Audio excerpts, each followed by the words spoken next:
kalau misalkan Indonesia saat ini perang ya, lu mau perjuangin Indonesia, gue sih nggak mau. Cak Imin ini lebih jago jadi pembawa berita daripada politikus. Terus Bapak jadi pembawa berita aja lah di Metro TV. Jangan di Metro TV. Kan ada saingannya.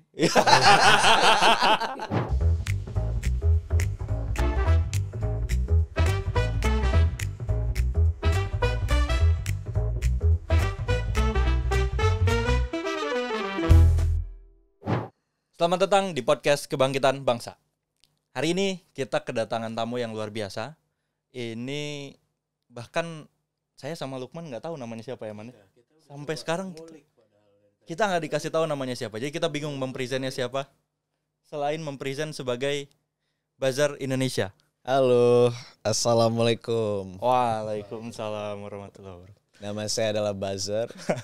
Ya, saya tidak menjual nama atau ketokohan, tapi yang saya jual adalah gagasan. Dan gagasan itu yang dibutuhkan di dalam Indonesia saat ini. Gua jadi ceritanya kenapa gue bisa pakai baju ini hari ini ya karena gue habis sholat Jumat nih. Jadi gue habis sholat Jumat, gue langsung kesini. Makanya barusan kan macet kan. Macet sholat Jumat jadi telat. Gara-gara ya gue sholat Jumat dulu gitu. Oke. Dan menurut gue sebagai orang Muslim gue tidak boleh luput akan sholat Jumat. Betul. Ini jadi buzzer mode Jumatnya kayak gini, Man. Ya, ini mode Jumat nih. Setiap Jumat. Enggak setiap Jumat, enggak setiap saat gitu. Tapi karena waktunya bersinggungan aja kan. Ini jam 2 kan. Jadi waktu setelah sholat Jumat jadi ya gue datang seadanya. Seadanya ya gue kayak gini. Untuk branding jadi kisahnya gini. Gue merasa bahwa politik di Indonesia itu, semua orang bahas politik kan. Ya, kita adalah sebuah masyarakat yang sangat hyperpolitik. Kayaknya orang lebih nonton berita politik daripada nonton sinetron. Karena politik sudah menjadi panggung sandiwara yang sangat luar biasa kan. Dan tapi banyak orang yang ngebahas politik itu tuh masih dianggap tabu. Ya, benar. Kayak, anjir lo ngapain bawa-bawa politik ke dalam pembahasan. Berat gitu. nih bahasannya. Berat nih bahasannya. Tapi kan itu kan cuma masa pembawaan doang. Betul. Itu kan bisa kita adjust agar lebih digestible. Dan ya iya, gue ingin membawakan politik yang lebih digestible aja. Tapi gini, kalau kita ngobrolin politik itu ada 2 tipe. Ada ngobrolin what is politics sama how is politics. Oke. Jadi what is politics adalah kita ngobrolin gagasan. Kita ngobrolin ide. Kita ngobrolin dasar pondasi ideologi, framework logika dan lain-lain. Gitu. Tapi kalau misalkan kita ngebahas how, itu kita ngebahas cara-caranya berpolitik, manipulasi opini publik, apalagi kompromi politik, gitu, mapping politik. Ini kan kayaknya kalau untuk orang kan terkesan sangat jahat nih ya, sangat Machiavellian ya. Kayak untuk apa lo kayak gitu. Lu nggak akan melakukan game, lu tidak akan melakukan game semacam itu kalau misalkan lu tidak ada maksud gitu. Iya, betul. Tapi kan apa salahnya kita mengedukasi orang tentang caranya berpolitik gitu. Nah kita ngasih tahu, ibarat kata nih kalau misalkan di Harry Potter, ya gue guru Defense Against the Dark Arts gitu. Dan gue akan bertahan lama kalau ngikutin Harry Potter ya. Ya obviously karena politik ada siklusnya. Betul. Siklusnya itu kan dalam periode satu capres itu 5 tahun kan. Dan siklus politik itu mulai di tahun ke-4-nya dia atau enggak tahun ke-3-nya dia biasanya. Jadi ya di sini gue menjual gagasan bahwa politik itu adalah sesuatu yang kita embrace aja. Kita embrace. Kita adalah masyarakat yang sangat hyperpolitik. Kenapa kita nggak embrace itu aja gitu? Kenapa kita harus nge-reject? Kenapa kita bilang politik itu jelek? Enggak, politik itu bagus. Kekuasaan itu bagus, bos. Ada yang pernah bilang gitu sih katanya. Tapi gue tertarik satu hal. Tadi lo bilang masyarakat Indonesia itu hyperpolitics. Yes. Tapi di sisi lain, lo bilang juga kalau omongan-omongan soal politics itu tabu di masyarakat. Seolah-olah, wah, lo ngapain ngomong ini dan lain sebagainya. Tapi kan kita hyperpolitics. Iya. Apa yang terjadi kok bisa tabu? Nah, jadi agak kontradiksi kan. Nah, biasanya tuh gini, kalau misalkan di dalam sosial media, pembahasannya yang paling rame kalau misalkan di Twitter, itu tuh pasti kalau nggak sosial politik, social issue, itu adalah public policy. Betul. Betul. Harga pajak lah, ini sekarang cara PPN kebijakan naik. PPN naik kan, PPN 12% kan. Itu naik lah, inilah segala macem. Tapi lu perhatiin deh, rata-rata akun yang ngebahas politik sama ngasih ngasih pendapat yang vokal-vokal itu rata-rata second account. Bisa membuat semacam paper lah tentang kenapa PPN gak 12%. Tapi dia yang nge-follow cuma 20 orang, yang followingnya cuma 15 orang. Rata-rata akun alter, akun-akun anonimus gitu. Jadi di sini ada semacam semua orang di Indonesia itu punya pemikiran politiknya sendiri. Tapi mereka nggak mau tahu nih pemikirannya datang dari mana nih gitu. Nah, gua ingin membuat orang tidak malu dengan hal itu. Ya. Gua ingin membuat orang, ya kalau misalkan mempunyai pemikiran politik, mau itu mengalahkan siapa, memenangkan siapa, sebarluaskan saja. Ya. Ngapain lo takut di cancel? Gitu. Oh iya, tadi lu pengen embracing itu kan, orang-orang untuk menunjukkan aja sikap politiknya, kenapa harus malu, kenapa harus pakai alter ego dan lain sebagainya. Karena yang paling dekat mungkin di pemilu kemarin ya. Banyak orang yang sebetulnya punya pandangan politik, punya pilihan politik, tapi nggak mau menyuarakan karena aduh nanti nggak enak nih. Iya itu. Nanti gue dibilang ini anak abah, iya. Atau ini buzzer, ini apa dan lain sebagainya gitu. Kita itu sebagai masyarakat itu kita emang terlalu jaim, orang Indonesia itu.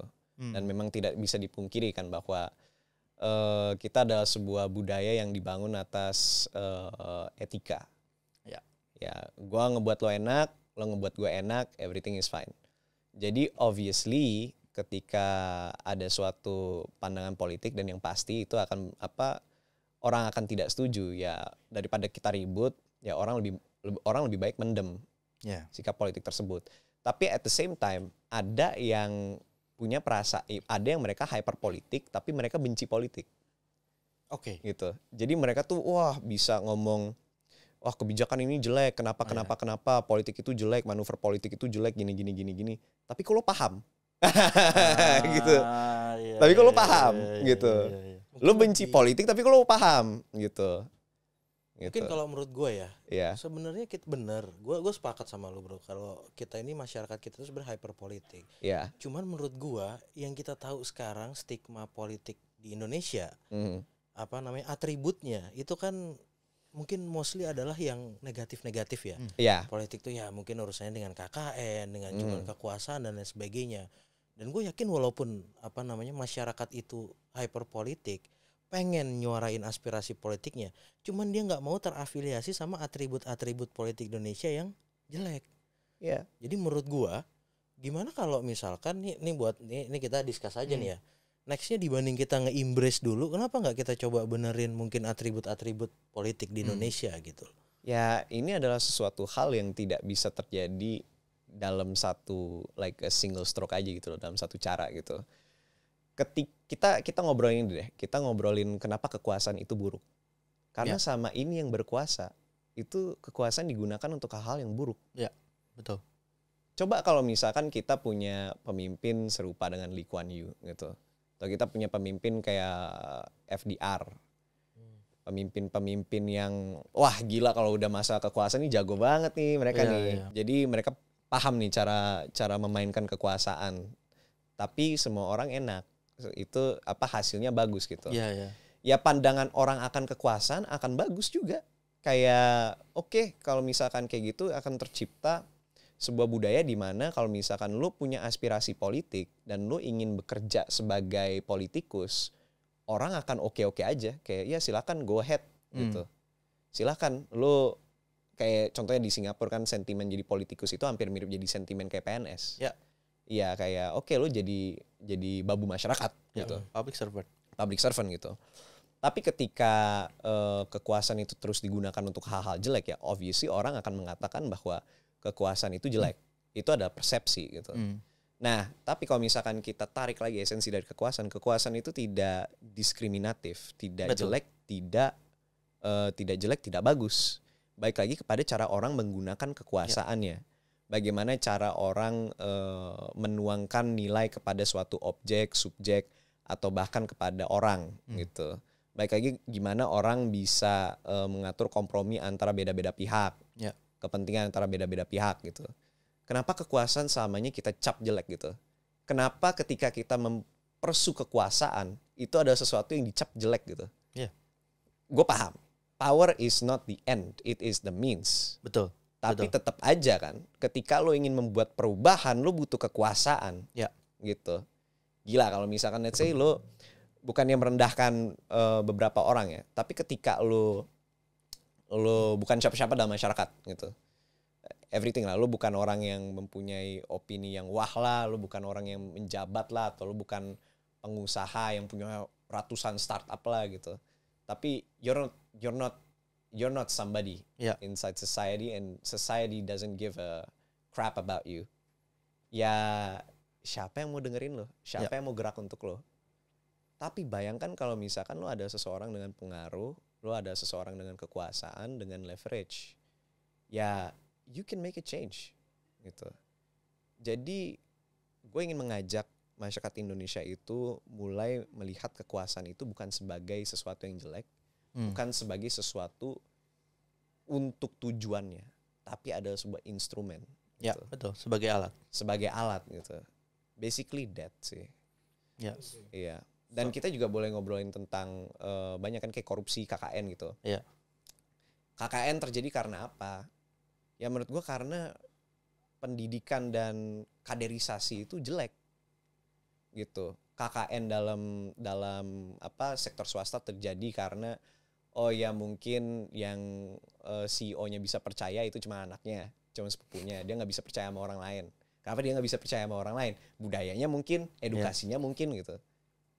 Nggak mungkin kan kalau misalkan edukasi orangnya bagus, budayanya juga bagus, ya nggak mungkin dia nggak akan percaya kan? Iya, betul. Nah udah gitu di dalam parpol juga terjadi beberapa kasus kayak gitu juga kan?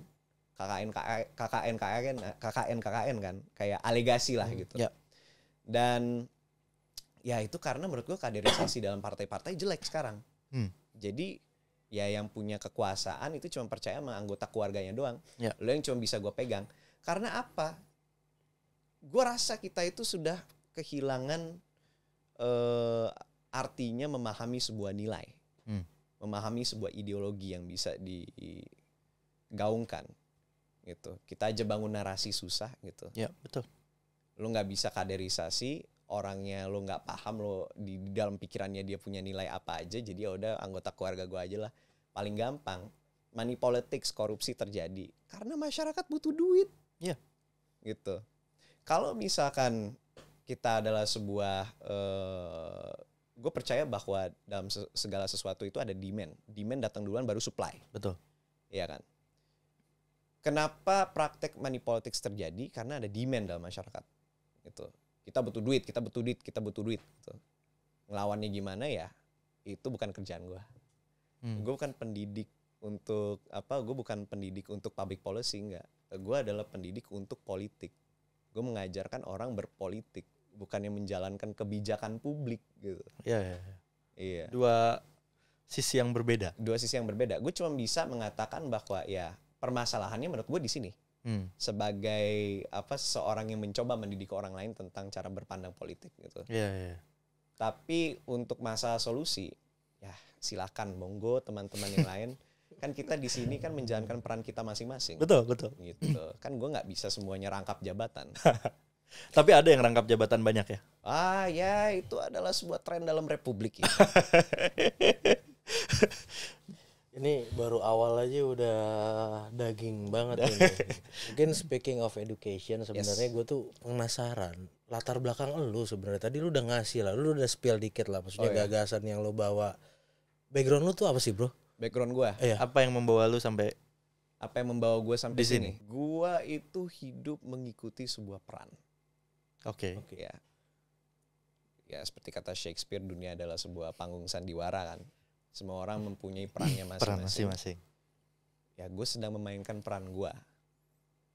Peran gue adalah gue mencoba membuat segala hal yang terkesan negatif dalam politik itu bisa diinstrumentalisasikan menjadi sesuatu yang positif. Oke. Gitu. Kayak contoh kekuasaan kan. Konotasinya negatif sekali kan. Iya. Tapi gue ingin membuat agar orang berpandangan tentang kekuasaan itu nggak jelek, tapi itu ada sebuah instrumen.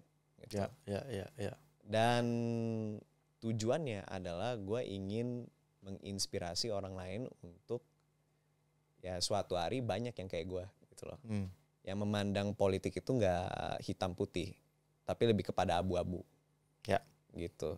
Karena ketika kita berbicara konstruksi manusia, which is what politics is, adalah sebuah konstruksi manusia, nggak ada salah benar. Ya, adanya betul. Apa yang lo pahami itu salah, apa yang lo pahami itu benar. Gitu. Dan yang lo pahami itu benar dan salah, belum tentu untuk orang lain itu benar salah. Ya. Subjektif kan. Betul. Iya. Tapi ya latar belakang pendidikan gue sih ya gue belajar HI sih. Oke. Ya gue belajar hubungan intim. Makanya gue intim dengan masyarakat gitu. Gue intim dengan viewer base gue gitu. Iya. Engagementnya baik dengan audiens gitu ya. Ya. Apa namanya? Viewers lo itu rata-rata segmennya apa sih? Boleh profiling dikit nggak? Boleh. Gue perhatiin viewers gue itu rata-rata kebanyakan dari umuran 23 sampai umur 35.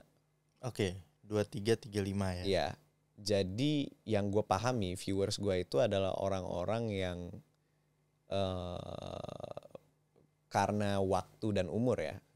Jadi pandangan mereka terhadap dunia itu tuh sudah mulai abu-abu. Iya, betul. Iya. Jadi mereka nggak hitam putih, mereka nggak moralis, nggak idealis gitu. Jadi mereka benar-benar ya tipe-tipe orang yang realistic, grounded aja gitu. Itu yang gue pahami. Itu satu. Kedua, ada beberapa viewers gue itu yang umurnya muda, kayak umurnya 15 sampai 21. Okay. Nah ini nih biasanya nih karakter-karakter mereka dari viewer base ini, mereka itu orang-orang yang seneng sama sejarah, seneng sama game, seneng sama anime, ya chronically online lah. Iya. Online kronis mereka lah, chronically online ini orang-orang. Itu viewer base gue rata-rata. Gitu sih. Dari viewers ini nih, lu tadi sempat bicara soal bagaimana politik itu kan about change. Yes. Dan lu bilang juga kalau lu tuh hidupnya bermain peran gitu. Iya. Apakah ini bagian dari peran lu untuk memberikan change terhadap orang-orang itu? Gue mungkin adalah satu dari sekian yang akan datang ke depan. Gue selalu berpikiran bahwa salah satu alasan kenapa gue tidak menaruh identitas gue, selain itu tidak penting ya dalam the bigger picture ya, adalah ujung-ujungnya di masa depan nanti akan ada buzzer juga. Okay. Gue buzzer 1 nih mungkin, atau buzzer ke-5. Mungkin di sebelumnya ada buzzer lagi. Nanti ada buzzer 2, mungkin dia umurnya sekarang masih 17, ada buzzer 3 umurnya masih 5 tahun sekarang. Nanti ke depan dia juga akan memainkan peran yang gue mainkan gitu. Ya jadi itu sih yang gue pengen instill kepada orang-orang. Dan gue percaya itu bisa terjadi, dan gue percaya bahwa perubahan bisa terjadi karena yang gue pahami dari viewer base gue itu walaupun lumayan niche dan ya kalau misalkan semuanya digabung total viewer base gue itu ada 80.000 orang. Oke. Kalau semuanya digabung. Ya, oke. Dari IG, Twitter, dari IG, TikTok, YouTube, itu semua ada 80.000 orangan. Gue rasa mereka ada orang-orang yang berkualitas. Selalu gue kasih sebuah pertanyaan, sesuatu yang menyangkut politik, pasti gue dapat balasan tuh yang lumayan. Anjir, gue belajar juga nih di sini nih. Gue belajar juga. Ada beberapa viewer base gue itu orang PNS ada. Oh ya. Ya. Okay. Ada polisi juga, ada pilot TNI AU. Ada ini yang gue hafal ya. Ada yang punya perusahaan-perusahaan juga ada gitu. Oke. Okay. Tapi interaksi dengan aparat-aparat itu gimana biasanya? Biasanya? Iya, gue penasaran itu nih kayaknya. Biasanya gue read doang sih. Yeah. Nggak, Inputnya apa biasanya? Mereka tuh kasih input apa? Oh enggak, mereka biasanya ngasih kayak nge-sharing experience mereka berada dalam public sector gitu. Ya, sebagai pelaku di dalamnya. Sebagai pelaku, iya. Iya. Kan kita kan butuh juga kan. Itu jangan-jangan mereka protes juga, nitip aspirasi juga gitu kan. Nggak, nandain ya. Iya. Ya kerap terjadi sih. Gue pernah ditilang dan polisi ada yang nitip aspirasi ke gue. Oh gitu, gimana? Boleh Ketika ditilang? Iya, ketika ditilang. Jadi gue lagi... Kok bisa ketahuan? Gue pas waktu itu lagi pengen ke acara ini ya namanya gue kan buzzer ya. Iya. Ya gue buzzer, gue seneng dong kalau ke acara politik-politik kan. Pas waktu itu gue pengen ke acara GSN. Gerakan Solidaritas Nasional. Yang Pak Prabowo itu tuh buat ini kan. Buat apa dia, buat TKN diubah jadi GSN. Iya, tahu. Nah, ketuanya kan Pak Rosan kan. Betul. Nah, pas waktu itu gue lagi di Blok M tuh. Ditilang gue di Blok M. Gegara, gue seharusnya belok kanan. Gue malah lurus. Oke. Ya. Ini awal bulan. Jadi kalian paham kan? Iya. Jadi kalian paham. Yang nonton kalian paham. Yang sudah bergaji kalian paham. Gitu. Jadi ini awal bulan nih. Waduh, kena permainan nih gue nih. Ditilang kan. Permisi Pak, gitu. Iya, singkat cerita, mau kemana Pak, gitu. Ya saya mau ke GSN nih, ke TKN. Oke, sip. Oke, gue ditilang. Pas udah selesai ditilang, Bapak nanti, dia kan tahu nih Pak polisinya, gue pengen ke acara GSN kan. Pak, saya mau nitip dong untuk penguasa-penguasa bangsa. Kenapa? Iya, tolong tingkatkan lagi untuk kesejahteraan polisi gitu. Oh, I see. Oh gitu. Oke, siap. Ya udah, gue jalan aja ke GSN, udah nyampe, ya udah.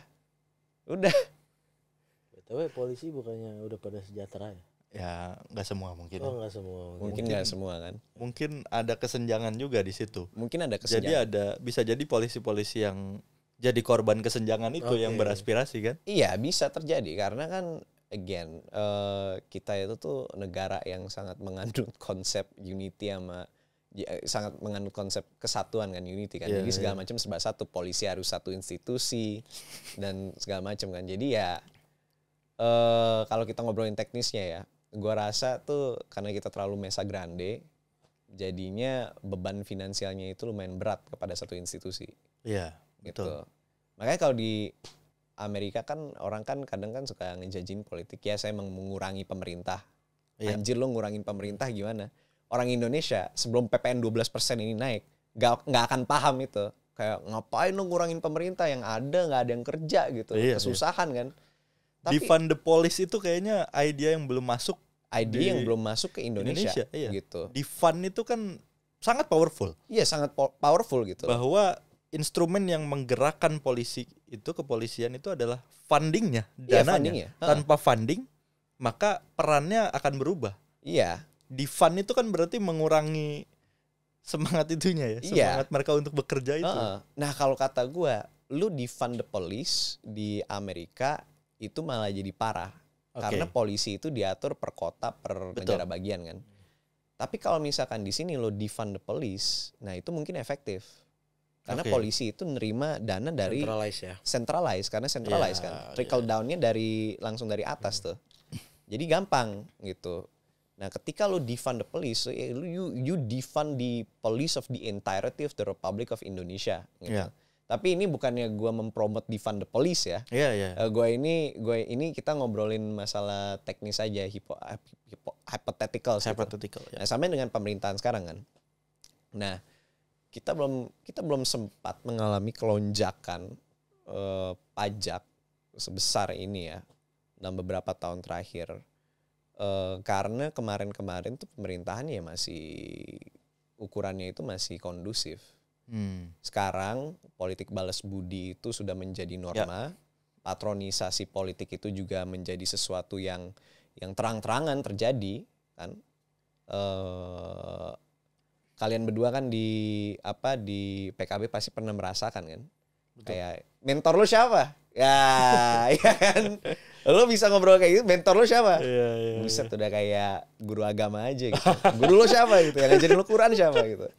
Iya, jadi dengan itu patronisasi politik itu tuh bukan sesuatu yang implisit lagi, akan tetapi sesuatu yang eksplisit, gitu. Nah itu mengakibatkan sebuah budaya politik yang dimana semua harus dapat bagian dari kuenya. Gue baca buku Jeffrey Winters, dia itu kalau nggak salah dosen di Amerika di Illinois, di Northwestern Chicago atau di mana gitu, lupa gue. Dia itu spesialisasinya itu politik Indonesia. Oke. Nah dia di Jeffrey Winters itu dari 2003 kalau nggak salah dia sudah menuliskan bahwa politik di Indonesia itu tuh potong kue gitu. Dan ini mungkin akan berdampak buruk ke depannya. Ini untuk orang Indonesia ada sebuah warning. Kalau misalkan mereka lebih paham tentang ini. Nanti kalian mungkin bisa cek lagi. Gue udah lama nih baca ini, jadi gue agak lupa. Tapi Jeffrey Winters, dia nulis tentang oligarki di Indonesia gitu. Nah, puncaknya itu di Indonesia sekarang nih. Jadi kita punya pemerintahan yang sangat besar. Lo gak bisa jadi menteri, gak bisa jadi wamen. Lo jadi utusan khusus.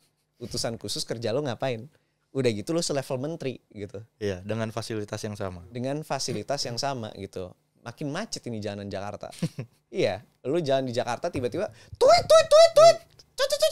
Ternyata menteri datang atau utusan datang kan. Mereka menyebabkan macet. Karena lu harus minggir. Sekarang ada 40 menteri sama wamen aja udah macet banget. Sekarang 60 sama 50 menteri sama 60 wamen, gila. Udah gitu tambah lagi orang-orang yang selevel menteri. Gimana gitu? Lengkap dengan patwalnya gitu. Jadi ya lu mau gedein pemerintah ujung-ujungnya apa? Gue agak ranting dikit ya tentang pajak ya gitu. Pajak itu kan kontrak sosial. Betul. Dari kita sebagai warga negara ya ibarat kata kita bayar ya untuk negara jalan kita bayar duit lah gitu. Ntar lo ngurusin yang lain. Itu ada kontrak sosial dan kita mengharapkan bahwa negara itu bertanggung jawab atas duit yang kita sumbangsihkan dari penghasilan kita, dari pemasukan kita. Dan kita berharap bahwa dengan duit itu kita dapat fasilitas yang lebih baik. Gitu. Betul. Kita dapat jalan yang lebih bagus, LRT, MRT di mana-mana gitu. Framework kerjasama antara public sector dan private sector yang lebih baik gitu. Kita mendapatkan subsidi, kita mendapatkan insentif, buka lapangan pekerja, pembangunan lebih merata gitu. Tapi dengan populasi sebanyak ini kita bayar pajak segitu, gimana kita bisa menghasilkan sebuah sebuah penerimaan akan kebijakan ini ketika di atasnya itu yang berkuasa itu tidak memberikan kita harapan yang baik gitu. Sama ini kan Indonesia kan gitu-gitu aja kan. Iya. Let's cut to the chase. Indonesia tuh gitu-gitu aja, nggak ada harapan baru gitu. Nggak ada harapan baru, nggak ada narasi baru yang kita kembangkan, nggak ada idealisme baru, nggak ada sebuah penyuluhan akan Pancasila gitu contohnya. Nggak ada narasi-narasi itu. Amerika setiap 10 tahun, 20 tahun selalu ada narasi American Dream, American Exceptionalism, Manifest Destiny gitu, Monroe Doctrine, Sinatra Doctrine, apalagi Patriot Act gitu. Selalu ada gitu kan, kebijakan dan narasi yang baru. Kita nggak ada gitu. Jadi tuh kita tuh jadi negara tuh rada nganggur. Iya serius, kita jadi negara tuh rada nganggur. Okay. Nah, udah gitu kita mau ningkatin pajak untuk orang-orang yang kita itu anggap gak efisien, sama beberapa dari mereka itu koruptor gitu. Bukannya gue meng-accuse ya bahwa politikus-politikus yang kita ada sekarang di atas itu adalah koruptor ya, tapi gue ngomongin tentang persepsi masyarakat gitu. Ngelihat orang-orang di atas kan wah kerjanya lu korupsi mulu gitu. Karena kan banyaknya kasus-kasus korupsi yang terjadi sama 3 tahun terakhir ini. Gitu, orang-orang Johnny G. Plate, Syahril Limpo, Juliari Batubara gitu kan. Itu tidak membangun sebuah persepsi yang baik kepada masyarakat akan pemimpin. Kok bisa orang kayak gitu lu bisa jadi menteri gitu. Kok bisa luput? Gitu. Kaderisasinya gimana? Ya kan? Kaderisasinya gimana kan? Gitu. Nah, alhasil jadinya ya ada backlash terhadap kebijakan ini gitu. In which orang berpikir bahwa apa yang lo lakukan ini untuk apa gitu. Kenapa lo naikin pajaknya kalau misalkan kita itu prejudice terhadap lo semua, bahwa lo semua itu adalah rampok gitu. Lo semua nggak bisa kerja. Duitnya nanti ntar lo mau ngapain?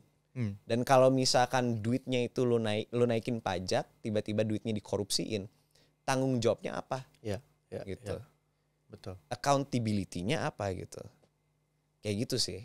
Gue merasa problem yang paling utama dalam konteks PPN 12% ini sebetulnya bukan hanya hitungan angkanya, bukan hanya hitungan ekonominya, tapi lebih daripada itu, soal trust kita kepada pemerintah. Iya itu. Gitu. Bagaimana mereka mengelola uangnya, kondisi yang sekarang lapangan kerja banyak yang hilang, ada deindustrialisasi, terus ekonomi melemah, dolar sedang sangat tinggi kan sekarang. Justru problemnya bukan soal hitung-hitungannya, on the paper, tapi justru ada di hati setiap orang. Ada di hati setiap orang. Soal feel dan trust ke pemerintah. Itu trust itu harus dibangun gitu loh. Gue I can talk about trust and idealism sama 10 jam ya. Tapi I'll try to talk about trust and idealism untuk 3 menit ya. Tapi kita itu tidak mempunyai sesuatu yang layak diperjuangkan. Oke. Lu realistis aja deh. Gue tanya balik lagi nih kepada lu berdua nih. Ada gak sih yang lu layak perjuangin untuk Indonesia sama ini? Kalau misalkan Indonesia saat ini perang ya, lu mau perjuangin Indonesia? Gue sih gak mau. Gue jujur gue gak mau gitu. Karena negara gue aja sekarang kayak gini. Kita fix dulu lah. Kita cari sebuah alasan untuk membuat orang itu ingin mati untuk negara ini. Oke. Gitu. Itu gitu loh. Tapi sekarang apa yang layak untuk mati untuk Indonesia Raya ini? Gitu loh.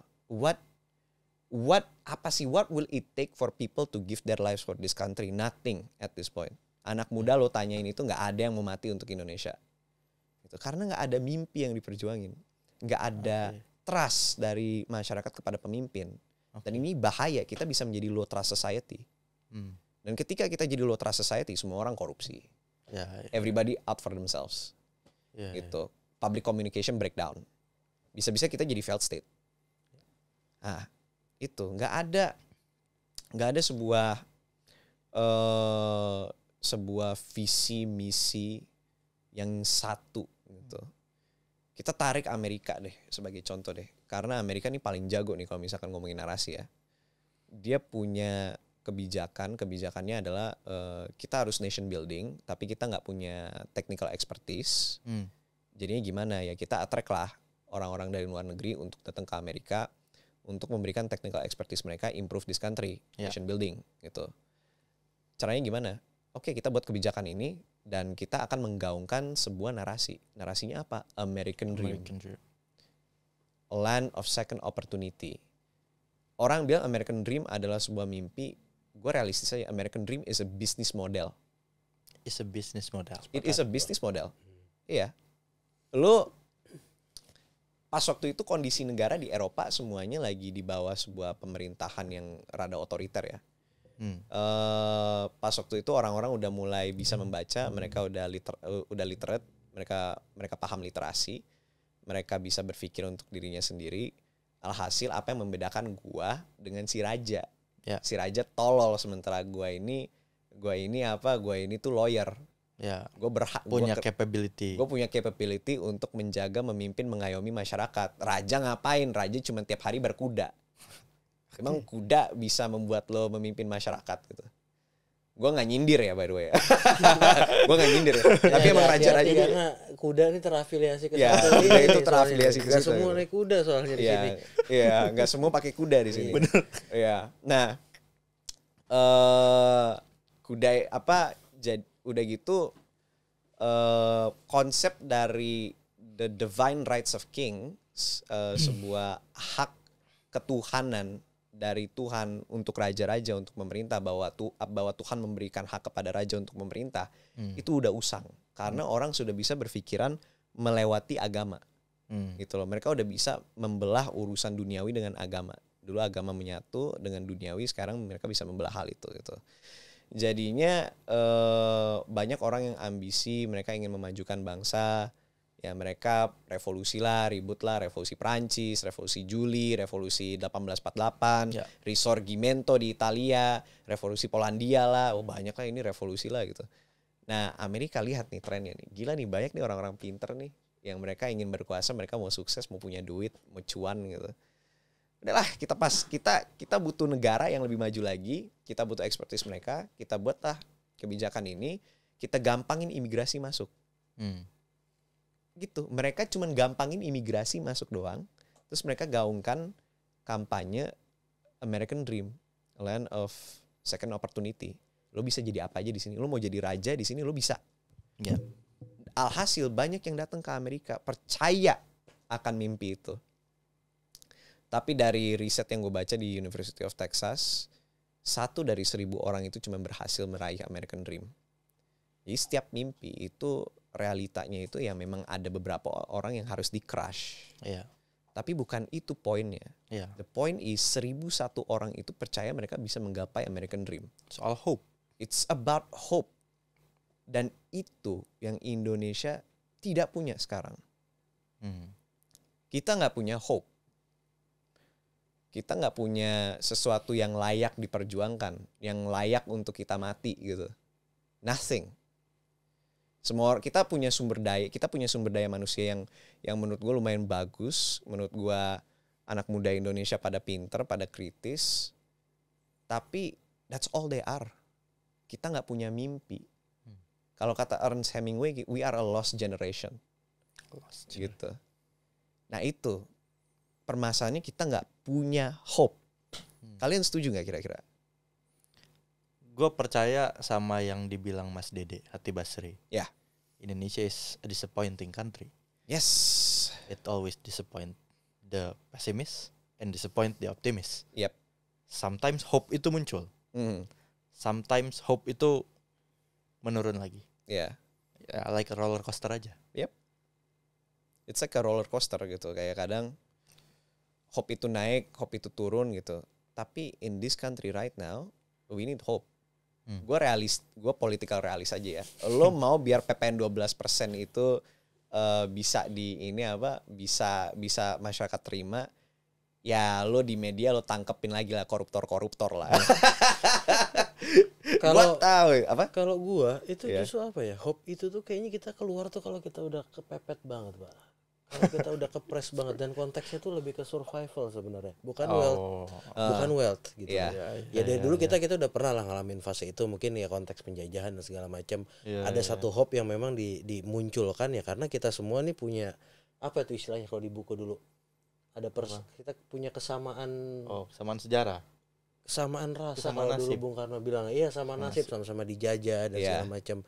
Kayaknya kalau sekarang ya, tanpa intervensi apapun, maksudnya naturally kalau lu mau hope itu muncul, kita harus ada di posisi yang ya apa namanya, antara hidup dan mati. Krisis. Iya. Justru disatukannya oleh krisis. Harusnya 98 itu menurut gue salah satu momen ya, dan kayaknya awal-awal gitu, in early setelah 98 itu oke tuh muncul tuh. Entah kenapa kok sekarang kita malah mundur nih. Habibie, Gus Dur gitu. Nah, mereka melambangkan New Hope kan. Ya, gue setuju sih. Tapi gue harus bilang bahwa hope itu adalah sebuah perasaan. Itu ada sebuah reaksi ketika kita melihat situasi dan kita tahu kita bisa menang di situ. Ya. Ada kesempatan untuk menang. Iya. Bisa nggak kita cipta kondisi? Kan? Kita harus menciptakan suatu kondisi di mana orang itu merasa bahwa hope itu ada gitu. Gila, kita udah cipta kondisi berapa kali di dunia ini. Kita nggak bisa belajar dari sejarah lah secara empiris. Apakah kita bisa belajar dari sejarah Indonesia tentang cipta kondisi? Kita harus belajar. Kita harus menciptakan kondisi di mana orang itu tuh rela untuk give it all untuk Indonesia. Gitu. Ya jatuhnya lu membuat suatu kebohongan. Gitu. Tapi kan di sini kan ini ada sesuatu yang lo konstruksikan atas dasar kepercayaan. Ya. Jadi kalau misalkan lo mulai dengan sebuah kebohongan bahwa kita bisa melakukan ini. Gini deh, lo nggak perlu percaya bahwa kita bisa melakukan ini nih. Kita bisa nangkepin koruptor nih, ya. Oke. Tapi gue percaya di dalam pemerintah itu udah ada list orang-orang yang ini yang sudah ada di sakunya kan. Udah ada di sakunya gitu. Udah ada di sakunya yang tinggal ditangkepin aja. Gue tahu, semua orang juga tahu gitu. Ya kalau misalkan KPK udah di bawah naungan DPR sama presiden kan pasti udah banyak di saku. Iya. Itu tinggal lo cipta kondisi, babat habis koruptornya.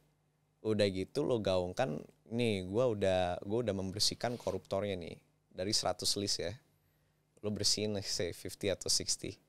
Janganlah terlalu kecil, 80%. Jadi koruptor tinggal 20 orang aja tuh di list itu tuh yang ada tuh. Dan mereka bukan di posisi-posisi yang kuat-kuat juga gitu.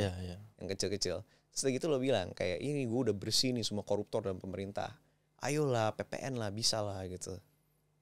Men, orang akan seneng. Karena mereka akan tahu bahwa oh shit, dia udah ini coy, dia udah bersih-bersih dalam pemerintah. Jadi duit gue nggak akan dikorupsi. Gitu. Ada insentif gitu loh. Dan beberapa waktu lalu kita tuh bikin diskusi spesifik tentang PPN 12% memang.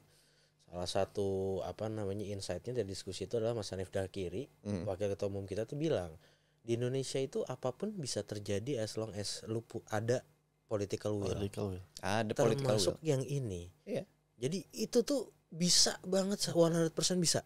Iya. Tinggal mau apa enggak. Nah, masalahnya yang kita bingung sekarang adalah siapa yang kira-kira mau buat ngelawan arus di saat yang lain tuh enggak ada yang mau buat negakin ini gitu. Ya pertanyaannya kan political will-nya di atas apakah ada yang good atau bad kan? Kalau misalkan tidak ada yang melakukan ini berarti political will-nya bukan good. Nggak tahu itu apa, gue nggak bilang bad ya, tapi it's obviously not good gitu. Cuma permasalahannya elit juga manusia juga kan. Elit itu juga banyak kepentingan dan elit itu juga memiliki idealismenya masing-masing. Gue rasa elit tuh sama kita. Elit nggak tahu apa yang mereka perjuangin, yang penting cuan, jalan aja gitu. Itu yang menurut gue dipahami nama elit. Elit pun juga harus dikasih sebuah narasi atau ide yang layak diperjuangkan. Ya. Gitu. Agar mereka kayak wah anjir gue harus nih bro. Ada nih Indonesia bisa nih gue harus bro gitu. Oke. Ya ini adalah sesuatu ya dalam masyarakat harus diciptakan kondisinya gitu. Jadi mereka diikuti karena visi dan idenya sebetulnya yang relate dengan kebutuhan masyarakat. Yes. Bukan cuma power yang dimilikinya. Ya lagi pula kalau misalkan let's say gini, kita realistis aja ya. Kalau misalkan ada sebuah narasi dan narasi itu akan mendorong banyak banget lapangan kerja. Dan mereka butuh mau membangun beberapa perusahaan untuk dan dalam perusahaan itu tuh mereka butuh lapangan kerja gitu. Ya elit are gonna take it nih. Ya, pasti. They're gonna take it. Elit pasti akan backing sebuah ide yang mereka percaya dan mereka juga akan untung dari situ. Iya.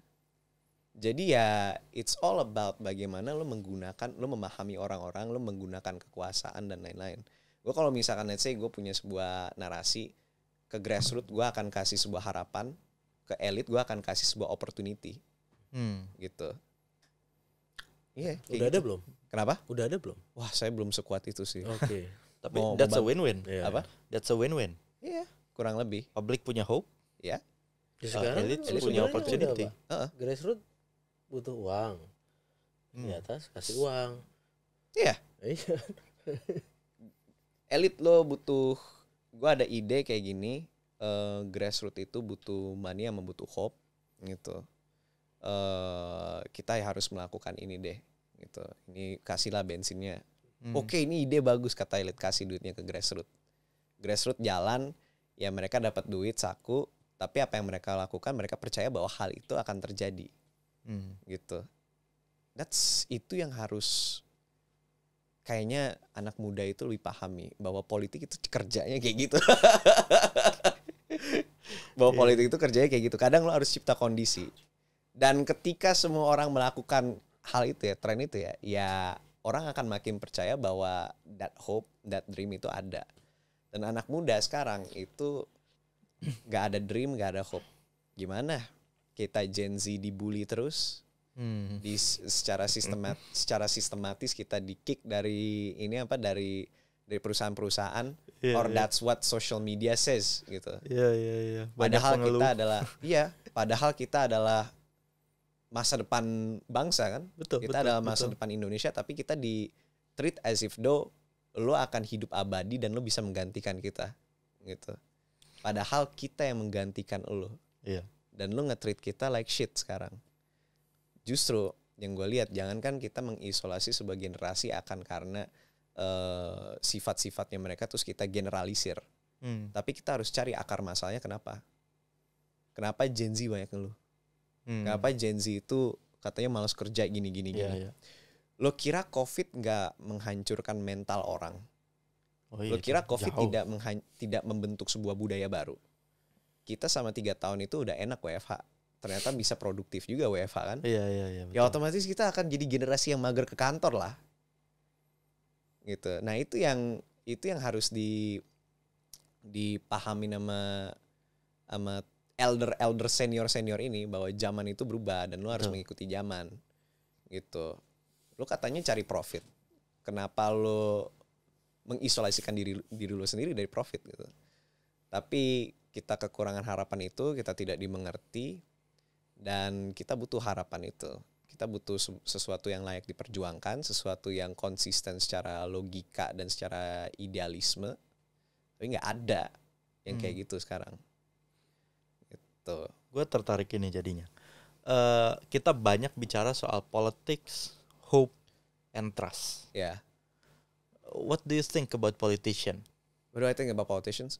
Dasein, dasolennya. Kenapa? Dasein dan dasolennya menurutmu? Kalau menurut gue sih politikus di Indonesia mantap sih. Gue suka Cak Imin. Hebat. Kenapa? Hah? Kenapa? Cara dia politik itu mengandung micin. Harus harus dipelajari itu. Bagaimana dia bisa keluar dari pemerintah, masuk koalisi yang katanya lawan pemerintah, terus udah gitu balik-balik jadi Menko gitu. Gila kata gue, ini hebat sekali bos. Ketum kalian itu hebat sekali gitu. Gue ingin bertemu dengan dia, terus gue pengen nanya gimana manggilnya? Ketum gimana? Ya. Gustum ya? Gus Imin. Tolong ajarin dong caranya gimana. Hebat loh. Keluar dari pemerintah, pakai narasi perubahan lawan pemerintah, tiba-tiba masuk lagi pemerintah jadi Menko. Gila. Dan baik-baik saja. Nggak ada masalah, nggak ada kasus. Gila kata gue. Ini adalah sesuatu hal yang harus dipelajari gitu. Dia harus nulis buku tentang caranya dia berpolitik. Dan menurut gue itu akan mengubah satu generasi. Tapi kan sebenarnya Pak Prabowo kan ngajak semua oposisi masuk. On paper. Iya. On the record. Jadi ya kehebatan ketum kita udah pasti gitu. Tapi ya nggak itu doang gitu. Nggak itu doang kan, ada faktor itu kan. Tapi gue rasa PBB nggak dapat apa-apa jadi Menko juga. Tapi gue rasa emang ketum kalian hebat sekali ini. Kalau kata gue lebih kehebatan dia daripada diajak Pak Prabowo. Gitu. Apa yang membuat dia hebat selain tadi manuver zigzagnya menurut lu? Ketum kita pantas ini untuk ngasih harapan baru ceritanya. Untuk bisa exist di politik apapun untuk yang terjadi. Untuk ngasih hope yang tadi lu bilang, Mas. Ya lumayan lah gitu. Dia punya karismanya tersendiri kan. Dia punya skill politik yang menurut gue lumayan ulung kan. Karena dia pas muda itu pas tahun 2000 berapa gitu. Kalau nggak salah dia wakil ketua DPR termuda deh. Betul. Ya kan? 39 tahun ya? Aku lupa umurnya tapi di awal. Ketum Parpol juga dulu ya, sebelum pecah sama Kaisang. 32 kayaknya. Ya, Ketum Parpol. Iya, dia itu adalah orang yang menurut gue dari politik itu dia start from the bottom all the way to the up gitu. Dan secara karakter juga menurut gue Cak Imin adalah seseorang yang lumayan relatable kepada masyarakat gitu. Gue masih inget pas dia kalau nggak salah nonton konser Coldplay ya. Ya. Kan sebagai ketua umum PKB nih, lo itu mewakili setengah dari suara Islamiah di Indonesia kan. Ya. Lu nonton Coldplay gitu. Tapi lu bisa mengkomunikasikan bahwa hal ini tidak bersinggungan dengan agama gitu. Itu menurut gua public diplomasinya dia ada gitu. Oke. Nah, setelah itu gue bukan ngomong kenapa Cak Imin ini ya. Cak Imin adalah salah satu politikus yang oke karena gue ada di podcast Kebangkitan Bangsa ya. dan gue gak dibayar kok buat ngomong ini. Ini gak dipesan ya? Ini gak dipesan harus ngomong. Ya tapi ya emang mantep sih politiknya Cak Imin ini sih. Dan ya kalau boleh kalau Gus Imin ini nonton podcast ini tolonglah ambil murid. Mau jadi kader. Apa nih maksudnya? Kita terbuka ya? Iya, konteksnya apa kita nih? Masih terbuka loh ini. Iya. Oh, saya masih manusia bebas dulu. Oke. Cuma mau ketemu aja mau transfer knowledge.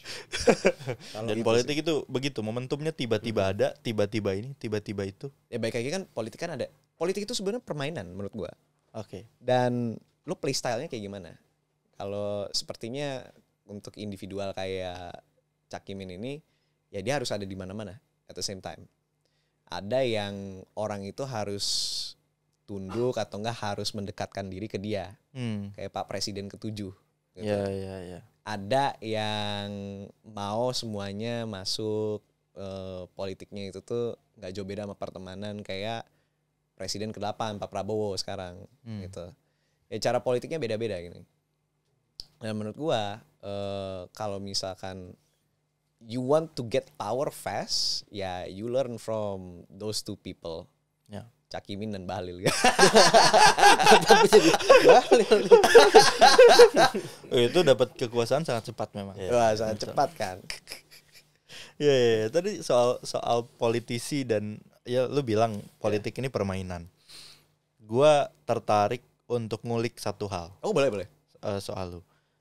Jadi ya 2024 kita lalui dengan tahun pemilu yang sangat overwhelming. Iya. Dari mulai pilpres pileg sampai kemarin pilkada yang baru selesai. Iya. Tapi ada satu fakta yang menarik. Ya. Bahwa kepercayaan terhadap partai politik itu sangat rendah. Kalau kita lihat survei kan paling banyak TNI, misalnya Polri, Kejaksaan, Presiden. Iya. Paling bawah itu kan pasti partai politik. Iya. Kepercayaannya rendah dan akhirnya bikin yang terjadi sekarang. Ya. Apapun yang terjadi salah. Kepercayaan terhadap pemerintah karena isinya orang dari partai politik juga rendah. Ya. Belum lagi pilkada kan kandidasi banyak dari partai politik juga. Menurut lo apa sih yang bikin kepercayaan terhadap partai politik itu rendah? Menurut gue manuver politiknya itu entah kenapa tuh terlalu ketara aja sih. Manuver politik itu tuh sesuatu yang menurut gue tuh jangan masyarakat tuh banyak tahu. Okay. Karena manuver politik itu tuh sangat multitafsir. Oke. Ngapain tiba-tiba Cak Imin pindah ke Anies? Pengen banget dia jadi wapres. Padahal kan kenyataannya lebih susah daripada itu. Kenyataannya lebih kompleks daripada dia hanya ingin sekedar menjadi wapres kan. Tiba-tiba balik lagi ke Pak Prabowo, ngapain dia jadi Menko gitu. Kan itu kompleks sekali kan. Betul. Itu seharusnya tuh manuver-manuver kayak gitu kita harus mikirin optik juga. Oke. Jangan terlalu kelihatan, at the same time jangan terlalu exposure-nya terlalu terbuka juga. Kan banyak nih media-media podcast, talk show ngomongin politik, ngomongin manuver-manuver gitu. Kan jadinya menciptakan sebuah persepsi kayak gila politikus kita cuma mau kekuasaan doang, mau aman doang gitu. Yang update-nya daily ya, setiap pergerakan kecilnya tuh. Setiap pergerakan tiap ketemu siapa, menurut saya tafsir saya adalah gitu. Iya. Aduh, menurut gue itu tuh yang menyebabkan masyarakat itu sedikit kehilangan trust. Ditambah lagi makin kesini partai politik itu nggak ada sebuah ideologi yang jelas yang bisa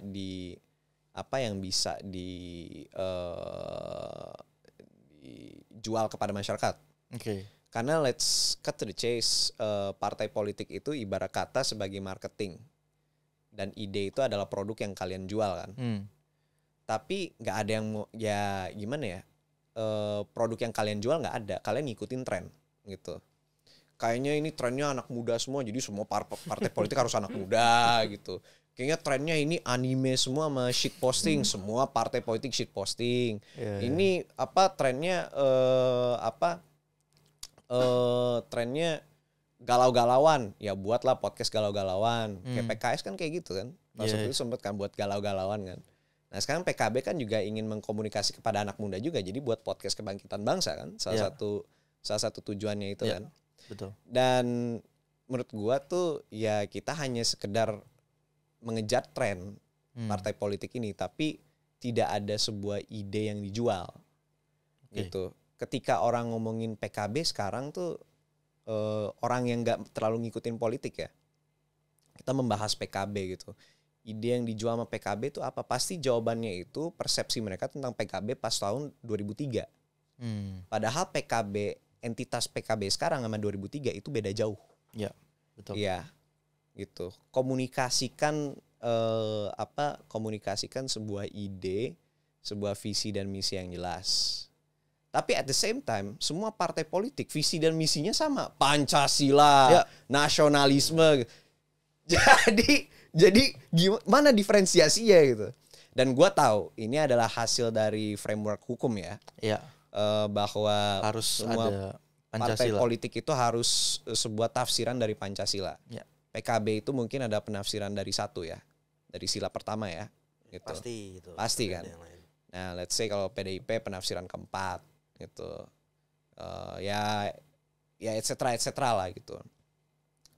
Dan mungkin itu kenapa anak muda itu makin kesini tuh ngelihat politik itu lumayan terpolarisasi. Karena kayak yang masuk politik ujung-ujungnya ya itu anak-anak yang sudah terpapar politik. Anak-anak yang terpapar politik tuh rata-rata kalau bukan potongannya tuh orang-orang BEM atau murid-murid ilmu politik, ya ujung-ujungnya ya yang keluarganya itu ada di lingkaran politik tersebut. Gitu. Pasti dari situ semua kan. Gak ada yang dari sipil biasa masuk jadi politik gitu. Susah, bukannya gak ada tapi susah. Gitu. Dan itu balik lagi kepada nilai yang digaungkan, diferensiasinya apa. Ya terus, paling gitu sih. Jadi kalau gue simpulin Mas Bas, kalau gue anak muda out of nowhere tanpa ada networking dan fasilitas-fasilitas, gue mau aktif di politik, saran lu gue lewat mana nih? Gabung parpol kayak atau kemana gitu? Atau kayak lu aja jadi influencer jadi bikin satu karakter gimana? Ya balik lagi kondisi Indonesia kayak gimana? Kita mau berbicara idealnya seperti apa atau navigasinya seperti apa? Idealnya parpol itu bisa menciptakan sebuah sistem kaderisasi yang bisa membuat pemimpin-pemimpin itu bisa datang berasal dari parpol tersebut. Bukan karena dia itu udah gede di luarnya ditarik masuk ke dalam parpol untuk elektoral, tapi dia itu ditumbuhkan jadi sebuah pemimpin dalam parpol gitu. Dan itu idealnya. Tapi kalau misalkan lo mau navigasi, let's say lo orang biasa, lo nggak punya keluarga yang terlibat dalam politik dan apa-apa, lo masuk kaderisasi dalam politik akan susah. So naturally, kalau misalkan lu ada seorang content creator, lu ada seorang influencer KOL dalam sosial media yang punya following basis massa yang gede, santai, partai akan datang. Kayak gini ya. Apa? Kayak gini gitu. Ya, karena audiensnya dia yang pegang. Dia yang pegang dan parpol itu ingin menggapai audiensnya. Gitu. Jadi lu bisa jadi politikus dengan modal jadi content creator aja. Nah, menjadi lo content creator secara etimologis lagi. Secara definitif ya. Lu itu sebagai content creator lu menginfluence orang kan? Betul. In some ways lu menginfluence orang. Sementara definisi dari politik is the authoritative allocation of values. Betul. Sementara lo itu butuh influence untuk bisa ngealokasi nilai. Ya. Ya otomatis lo jadi content creator jatuhnya lo jadi politikus. Tapi lo nggak ada partai, lo nggak ada tujuan politik gitu. Lihat deh content creator di Indonesia nih, gila semangat menggaungkan perubahan, mencerdaskan bangsa, apalagi melawan klinik, mengedepankan logika gitu. melawan MK gitu. Itu kan banyak tuh yang betul. Apakah yang mereka lakukan bukan politik juga? Ya, dengan genrenya masing-masing. Dengan genrenya masing-masing. Banyak lah. Jadi ya lu zaman sekarang kalau misalkan dengan framework di Indonesia seperti ini ya lu jadi konten kreator aja. Nanti pesaing lu banyak lagi. Kenapa? Lu masuk persaingan yang semakin ketat nanti. Persaingan bagus. Persaingan bagus ya? Karena persaingan itu menumbuhkan inovasi. Betul. Iya. Gue sepakat soal itu. Agar market oversaturasi, orang butuh diferensiasi, jadi orang inovasi gitu. Iya, betul. Ya, pretty much that. Dan gue selalu mendukung competition. Lu sebagai content creator juga nih, dan lu mengusulkan, gue tertarik idenya bagaimana sebetulnya content creator atau influencer ini, so called influencer ini adalah bridge antara the people dengan partai. Dan salah satu konten lu kan lu satir sebetulnya ya. Sekarang lagi diundang di PKB. Ya. Gimana kalau satirin PKB? Satirin PKB ya? Apa yang mau disatirin dari PKB? Bebas, apa aja. Ini surprise ini. Cepret gitu. Slepetnomics. Slepetnomics sih. Aduh, kayaknya Cak Imin ini lebih jago jadi pembawa berita daripada politikus. Terus Bapak jadi pembawa berita aja lah di Metro TV. Jangan di Metro TV. Kan ada saingannya.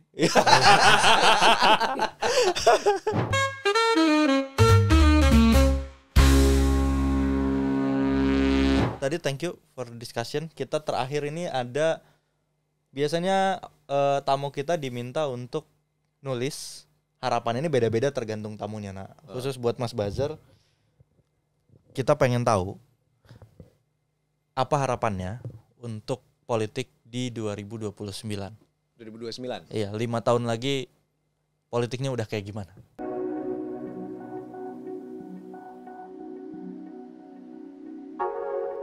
...2029 Cak Imin nulis buku ilmu politik. Bukan Cak Imin presiden ya?